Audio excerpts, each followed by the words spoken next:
स्वागत है आपका। मैं हूं प्रशांत चौरहे। देश में क्या कुछ हुआ है आज दिन भर, देश दिन भर में इन तमाम खबरों के साथ। सबसे पहले खबर उत्तर प्रदेश के कानपुर से, जहां पर चकेरी में एक नाबालिग के साथ बलात्कार की घटना सामने आई है। पुलिस ने मामला तो दर्ज कर लिया है, लेकिन गैंगरेप के इस मामले में अभी तक आरोपियों को गिरफ्तार नहीं किया गया है। यूपी में बदमाशों के हौसले इस कदर बुलंद है कि वो सरेआम लड़कियों को अगवा करने में भी नहीं हिचकते। ताजा मामला कानपुर के चकेरी इलाके का है, जहां कार सवार 4 बदमाशों ने 8वीं की छात्रा को सरेआम अगवा कर लिया। दरअसल वो अपनी सहेली के साथ दवा लेने गई थी, उसी वक्त ये वारदात हुई। उसकी सहेली ने जब बदमाशों को रोकने की कोशिश की तो उन्होंने उस पर भी हमला कर दिया। दवा लेने गई थी और दवा लेके आपस जा रहे थे तो उन्होंने कहा कि दवा लेने आए हैं। तो आशी ने बोला कि चलो मामा करने से जागरण का फोटो ले आए। जब फोटो लेने इन लोग गए तैसे ही उन्होंने कार लगाए हुए थे, तैसे ही खींच लिया। नाबालिग को सरेआम अगवा करने के बाद चारों आरोपियों ने उससे चलती कार में रेप किया। उन्नाव के पास टोल प्लाजा पर भीड़ को देखकर अपहरणकर्ताओं ने नाबालिग को वहीं फेंका और फरार हो गए। कई घंटे के बाद उसको होश आया तो उसने अपने घर वालों को इत्तला दी। मौके पर पहुंचे लड़की के परिवार वालों ने शादाब समेत 4 लोगों के खिलाफ केस दर्ज करवाया। तहरीर मिल गई है और मुकदमा पंजीकृत हो रहा है। लड़की को ट्रीटमेंट के लिए और आगे की जांच के लिए मेडिकल भेजा जा चुका है और अभियुक्तों की गिरफ्तारी का प्रयास किया जा रहा है।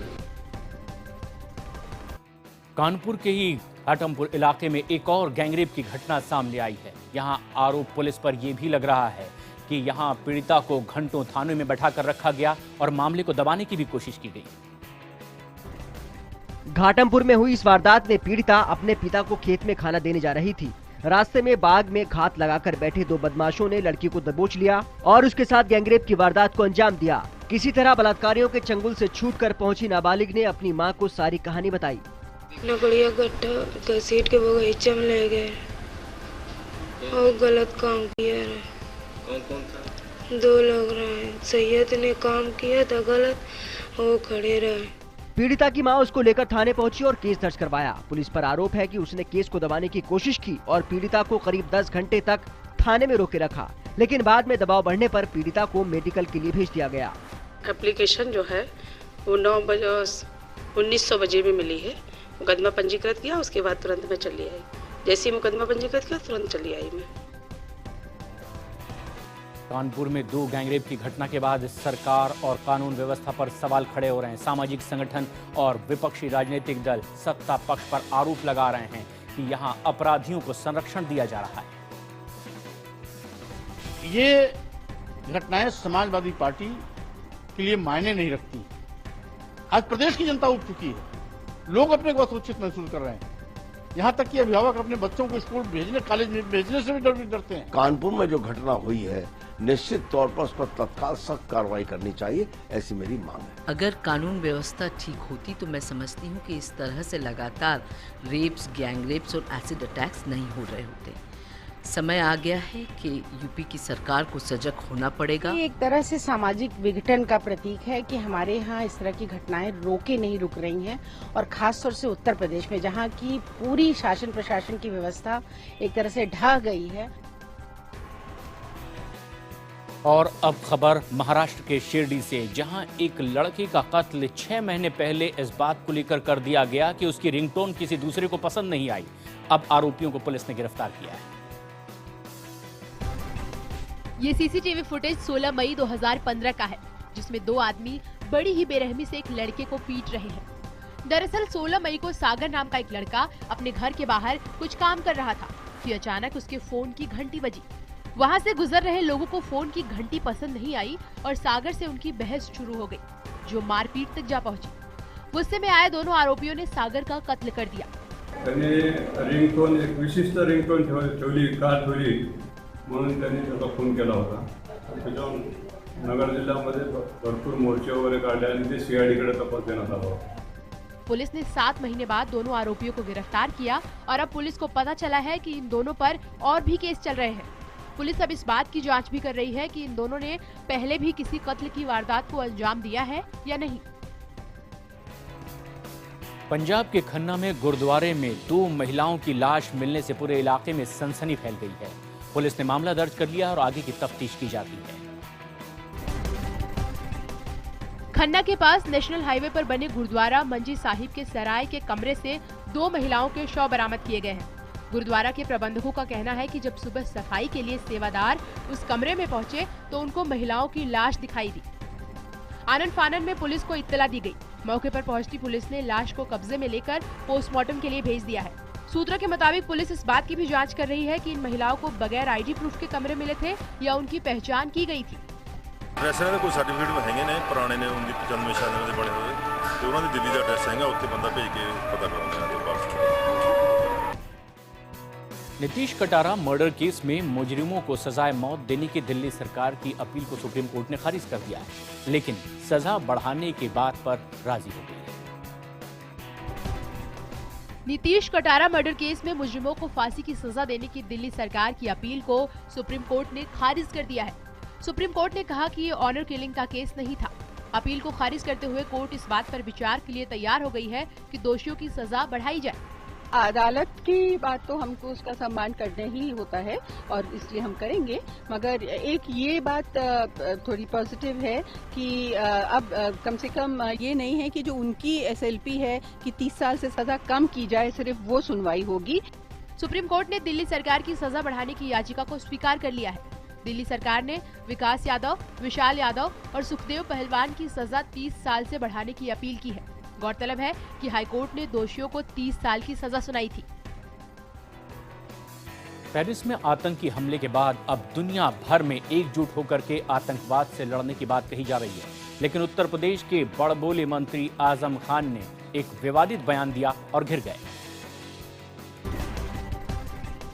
पेरिस में आतंकी हमले को लेकर आजम खान ने एक ऐसा बयान दे दिया जिसके बाद वो चौतरफा घिर गए। उन्होंने कहा कि हर एक्शन का रिएक्शन होता है। अगर ये कहीं का रद्द अमल है, रिएक्शन है, तो सुपर पावर्स को इस बारे में सोचना चाहिए कि ये कहाँ का रिएक्शन है। उस रिएक्शन में जो एक्शन हुआ था वो होना चाहिए था या नहीं होना चाहिए था, ये सुपर पावर्स की सोचना चाहिए। आजम खान के इस बयान के बाद उन पर चौतरफा सियासी हमला शुरू हो गया। फ्रांस के राजदूत तक ने आजम खान के बयान पर दुख जताया। बीजेपी ने उनके इस बयान को शर्मनाक करार दिया।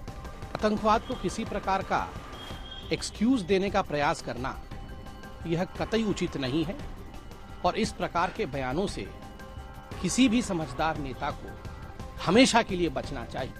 अपने ऊपर हमला होता देख आजम खान ने नया तर्क गढ़ा और कहा कि उनके मुसलमान होने की वजह से उनको घेरा जा रहा है। असहिष्णुता के खिलाफ पुरस्कार वापस करने वालों को देश के राष्ट्रपति प्रणब मुखर्जी ने नसीहत दी है। उन्होंने कहा है कि ये प्रतिभा का सम्मान है, पुरस्कार वापस नहीं करना चाहिए बल्कि अपनी राय बहस में शामिल होकर सामने रखनी चाहिए। प्रेस दिवस के मौके पर बोलते हुए राष्ट्रपति प्रणब मुखर्जी ने पुरस्कार लौटाने वाले कलाकारों और लेखकों को संदेश दिया। राष्ट्रपति ने कहा कि संवेदनशील लोग कभी कभार समाज की कुछ घटनाओं पर आहत हो जाते हैं। उन्होंने नसीहत देते हुए कहा कि भावना को तर्क पर तरजीह नहीं दी जानी चाहिए। But expression of concern over such events should be balanced. Emotions should not overrun reason, and disagreement should be expressed through debate and discussion. केंद्रीय मंत्री वीके सिंह ने अमेरिका में एक बयान दिया जिसे लेकर देश में सियासत गर्मा गई है। उन्होंने कहा है कि असहिष्णुता को लेकर कही जा रही बात पूरी तरह से प्रायोजित है और बिहार चुनाव से पहले बड़ी तादाद में पैसे लेकर इस बात को हवा दी गई। समाचार एजेंसी पीटीआई के मुताबिक जनरल वीके सिंह ने अमेरिका में कहा कि असहिष्णुता का मुद्दा पूरी तरह से प्रायोजित है और कुछ लोग पैसे लेकर इस मुद्दे को हवा दे रहे हैं। लॉस एंजल्स में एक समारोह में जनरल सिंह ने कहा कि भारत में असहिष्णुता का कोई मुद्दा है ही नहीं। उन्होंने आरोप लगाया कि बिहार चुनाव के पहले राजनीतिक साजिश के तहत पैसे लेकर इस मुद्दे को हवा दी गई। उनके मुताबिक बिहार चुनाव के बाद ये मुद्दा ढीला पड़ गया है। साहित्य अकादमी पुरस्कार लौटाने वाले लेखक अशोक वाजपेयी ने वीके सिंह को आरोप साबित करने की चुनौती दी है। जनरल वीके सिंह तो अटपटे बयान देने और फिर उनको वापस लेने के लिए मशहूर है। विपक्षी दलों ने भी वीके सिंह के बहाने केंद्र सरकार पर हमला बोला है। वीके सिंह जो है वो बीजेपी को उनको कहना चाहिए कि वो थोड़ा यानी नया मुल्ला ज्यादा प्याज खा रहा है, वो कुछ भी बात कहते हैं। बीजेपी ने देश के पहले प्रधानमंत्री जवाहरलाल नेहरू पर एक बार फिर से निशाना साधा है। उन्होंने अपनी वेबसाइट पर एक डॉक्यूमेंट्री फिल्म लोड की है जिसमें ये बताने की कोशिश की गई है कि सत्ता पाने के लिए नेहरू देश के बंटवारे के लिए जिम्मेदार है। अपने कार्यकर्ताओं की ट्रेनिंग के लिए बीजेपी ने एक डॉक्यूमेंट्री फिल्म बनाई है। इस डॉक्यूमेंट्री फिल्म में बीजेपी ने ये बताने की कोशिश की है कि नेहरू की सत्ता पाने की जल्दबाजी के चलते भारत का बंटवारा हुआ। बीजेपी कार्यकर्ताओं के लिए बनाए गए इस डॉक्यूमेंट्री में नेहरू के कई पक्षों पर सीधा हमला किया गया है। डॉक्यूमेंट्री में बताया गया है कि नेहरू पाश्चात्य संस्कृति के प्रेमी थे, जिसके चलते भारतीय संस्कृति पर खतरा पैदा हो गया। यही नहीं, डॉक्यूमेंट्री में कांग्रेस पर यह आरोप लगाया गया है कि वो गांधीवादी के रास्ते से हटकर नेहरूवाद के रास्ते पर चलने लगी थी। बीजेपी की इस फिल्म पर कांग्रेस ने कहा है कि नेहरू की याद को कोई मिटा नहीं सकता। नेहरू जी का योगदान न केवल भारत को आज़ादी दिलाने में बल्कि मॉडर्न भारत, आधुनिक भारत को का निर्माण करने में भी उनका बहुत बड़ा योगदान रहा है। और भारतीय जनता पार्टी और आरएसएस चाहे जितना मर्जी कोशिश कर ले, नेहरू जी के इस योगदान को कम नहीं कर सकते। बीजेपी नेता सुब्रमण्यम स्वामी ने कांग्रेस के उपाध्यक्ष राहुल गांधी पर एक संगीन आरोप लगाया है। उन्होंने कहा है कि उन्होंने अपनी दोहरी नागरिकता छिपाई है और संसद में भी ये जानकारी नहीं दी कि वो ब्रिटिश नागरिक हैं। स्वामी ने इस बाबत कुछ दस्तावेज भी जारी किए हैं। इस दस्तावेज के मुताबिक ब्रिटेन में रजिस्ट्रार ऑफ कंपनीज में 21 अगस्त 2003 को बैकअप नाम से कंपनी पंजीकृत कराई गई और इसमें एक निदेशक के तौर पर राहुल गांधी का भी नाम है। स्वामी का आरोप है कि राहुल गांधी ने इन दस्तावेजों में अपनी जन्मतिथि तो सही लिखी है, लेकिन खुद के पते के तौर पर ब्रिटेन का एड्रेस दिया गया है और नागरिकता ब्रिटिश बताई गई है।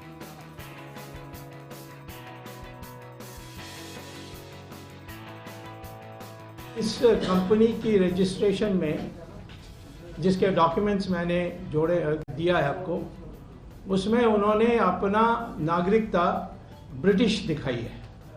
इसीलिए मूल बात यह है कि मैंने प्रधानमंत्री को चिट्ठी लिखा है 12 तारीख को और मैंने कहा कि इनका नागरिकता समाप्त करने के लिए कार्रवाई शुरू करिए। देश दिन भर में कुछ और अहम खबरें एक छोटे से ब्रेक के बाद, बने रहें हमारे साथ।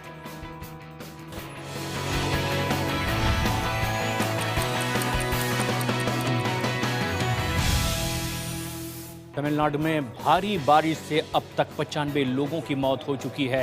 मौसम विभाग ने आशंका जाहिर की है कि अगले 3 दिनों तक और लगातार मूसलाधार बारिश हो सकती है। हालात इतने खराब है कि स्कूल कॉलेजेस बंद करने पड़े। अपने कार्यकर्ताओं की ट्रेनिंग के लिए बीजेपी ने एक डॉक्यूमेंट्री फिल्म बनाई है। इस डॉक्यूमेंट्री फिल्म में बीजेपी ने ये बताने की कोशिश की है कि नेहरू की सत्ता पाने की जल्दबाजी के चलते भारत का बंटवारा हुआ। बीजेपी कार्यकर्ताओं के लिए बनाए गए इस डॉक्यूमेंट्री में नेहरू के कई पक्षों पर सीधा हमला किया गया है। डॉक्यूमेंट्री में बताया गया है कि नेहरू पाश्चात्य संस्कृति के प्रेमी थे, जिसके चलते भारतीय संस्कृति पर खतरा पैदा हो गया। यही नहीं, डॉक्यूमेंट्री में कांग्रेस पर यह आरोप लगाया गया है कि वो गांधीवादी के रास्ते से हटकर नेहरूवाद के रास्ते पर चलने लगी थी। बीजेपी की इस फिल्म पर कांग्रेस ने कहा है कि नेहरू की याद को कोई मिटा नहीं सकता। नेहरू जी का योगदान न केवल भारत को आज़ादी दिलाने में बल्कि मॉडर्न भारत, आधुनिक भारत को का निर्माण करने में भी उनका बहुत बड़ा योगदान रहा है। और भारतीय जनता पार्टी और आरएसएस चाहे जितना मर्जी कोशिश कर ले, नेहरू जी के इस योगदान को कम नहीं कर सकते। बीजेपी की ये वो डॉक्यूमेंट्री है जिसमें बताया गया और निशाना साधा गया है नेहरू पर। और अब खबर गीता से जुड़ी हुई, जो 12 साल बाद पाकिस्तान से भारत तो आ गई, लेकिन डीएनए रिपोर्ट में अब ये खुलासा हुआ है कि जिस जनार्दन महतो ने गीता को अपनी बेटी बताया था, उससे रिपोर्ट मैच नहीं करती। हम आपको बता दें कि बड़ी मशक्कत के बाद गीता भारत लौटी। भारत पहुंची तो महतो परिवार ने उससे अपनी बेटी बताया, लेकिन गीता ने भी उसे पहचानने से इनकार कर दिया था और अब डीएनए रिपोर्ट भी मेल नहीं खाती। फिलहाल गीता इंदौर में। योग गुरु बाबा रामदेव ने पतंजलि आटा नूडल्स आज लॉन्च किया है दिल्ली में और उन्होंने ये भी बताया कि इससे होने वाला पूरा फायदा बच्चों की शिक्षा पर खर्च किया जाएगा। पतंजलि कंपनी के बैनर तले लॉन्च की गई बाबा रामदेव की आटा नूडल्स का काफी दिनों से इंतजार हो रहा था। बाबा रामदेव ने दिल्ली में इसको अपने ही अंदाज में लॉन्च किया। उन्होंने कहा कि विदेशी कंपनियों के एकाधिकार को खत्म करने की कोशिश होगी। उन्होंने कहा कि उनका मकसद कमाई नहीं, भलाई है। मैं बेसिकली जो हेल्थ के खिलाफ चीजें उनका विरोधी था, हूं और रहूंगा। स्वास्थ्य और स्वाद, हमें इन दोनों को साथ साथ लेकर के चलना पड़ेगा। और पतंजलि जो आटा नूडल बनाया है ये सेहतमंद है। मैगी विवाद पर भी बाबा रामदेव खुलकर बोले। उन्होंने कहा कि हर किसी को उसके कर्मों का फल मिलता है, लेकिन कोई अन्य का उस पर प्रतिक्रिया देना उचित नहीं है। उन्होंने साफ कहा कि मैगी विवाद से उनका कोई लेना देना नहीं है और मामला कोर्ट में है और वो उसे देख रही है। देश दिन भर में फिलहाल इतना ही, लेकिन ब्रेक के बाद 7:30 बजे देखिए खबरों में खास।